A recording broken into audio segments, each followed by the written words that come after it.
un événement à ne pas manquer du côté d'Abidjan, deux dates historiques du 21 au 22 juin 2025. Cette date, elle sera mémorable car c'est les Ivoiriens dans sa suffrage populaire qui sera présent du 21 au 22 juin 2025 ce week-end pour remercier le président, son Excellence Alassane Ouattara.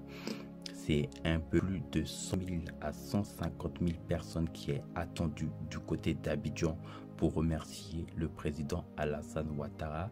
Il est bon de le rappeler que le stade contient un peu plus de 70 000 places, sans parler donc des nouvelles technologies au niveau de l'aménagement de la pelouse, ironie, au-delà des 10 000 places au niveau sous le terrain, ce qui va réunir à peu près 80 000 places, sans parler des aménagements qui vont se faire à l'extérieur du stade et qui va permettre d'accueillir du monde qui vont venir de l'intérieur du pays et ceux qui sont déjà du côté d'Abidjan. Donc on sera aux alentours de 100 000 à 150 000 personnes minimum qui est attendu au stade de Ebimpe de ce dimanche historique pour la Côte d'Ivoire.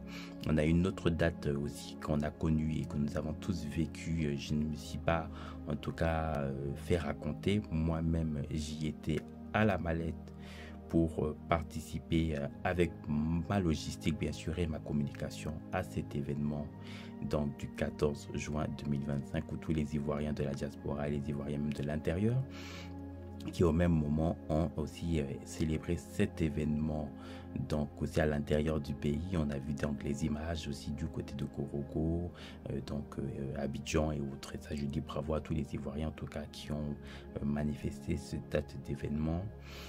Ces deux dates du 21 et du 22 juin, elle est très importante parce qu'elle va marquer la mobilisation et le suffrage populaire des Ivoiriens à reconduire le président Alassane Ouattara pour le deuxième mandat de la Troisième République. Mais c'est aussi surtout par rapport aux enjeux qui concernent aussi pas que seulement la sous-région, mais aussi au niveau international quand on voit la situation qui se passe au Liban avec l'Israël, en Ukraine avec la Russie, l'augmentation de la vie chère qui est mondiale, la situation géopolitique déjà dans la sous-région avec les pays comme le Burkina Faso, le Mali et tout ce que nous connaissons.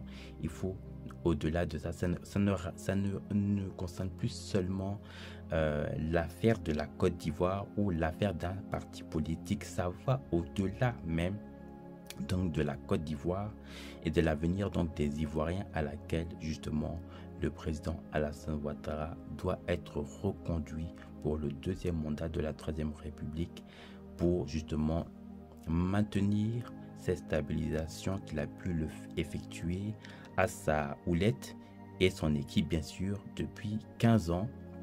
Et donc il faudrait davantage que le président soit encore une fois de plus reconduit.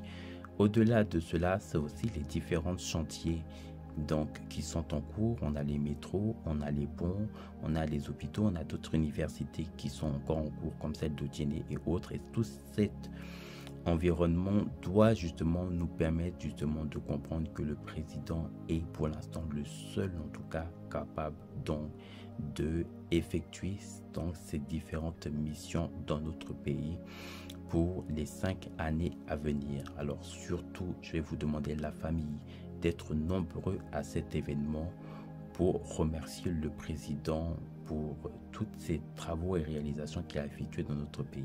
Merci.